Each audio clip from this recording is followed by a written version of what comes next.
Cedric Belfield at Christian David inilagay sa trading block ng Blackwater Bossing.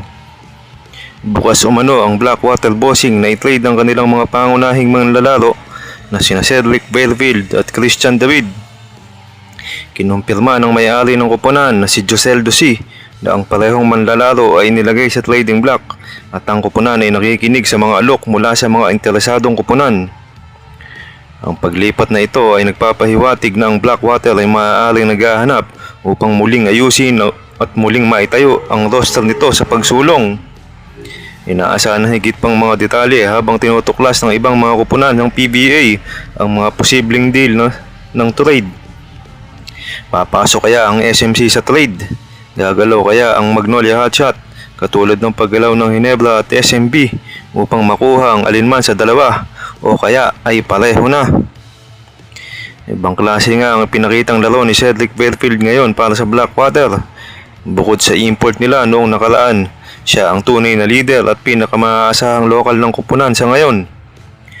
Kung mai-retain siya at hindi mate-trade, malaking pundasyon si Belfield para sa mas magandang future ng bossing.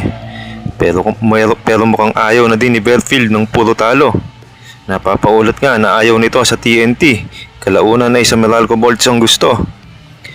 Pero nang anumang makinig sa trade ang may-ari ng bossing, ibig sabihin hindi lang MVP teams ang makikinabang.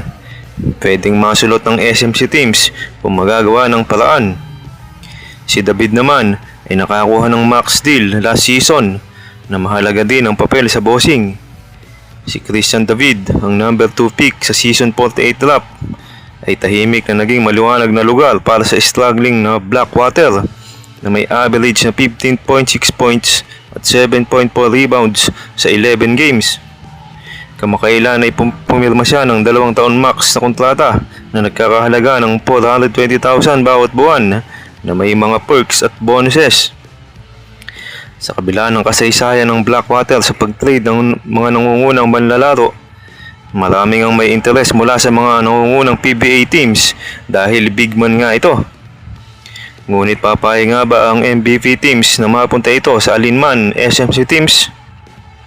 Ito nga ang kailangan ng Magnolia, isang Cedric Belfield na go-to guy at isang Christian David na pwedeng gawing sentro na may outside shooting.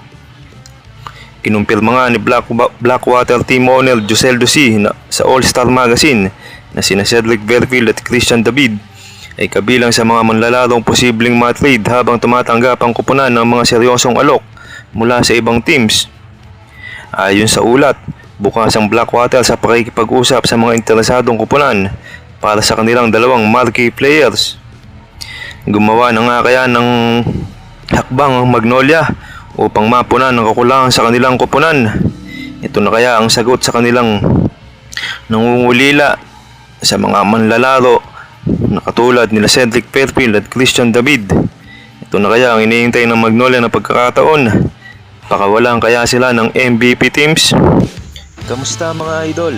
Sports Zone PH para sa sports news and update. Kung bago ka pa lamang dito sa channel ko, pindutin mo na ang subscribe button at notification bell para lagi kang update sa mga sports news.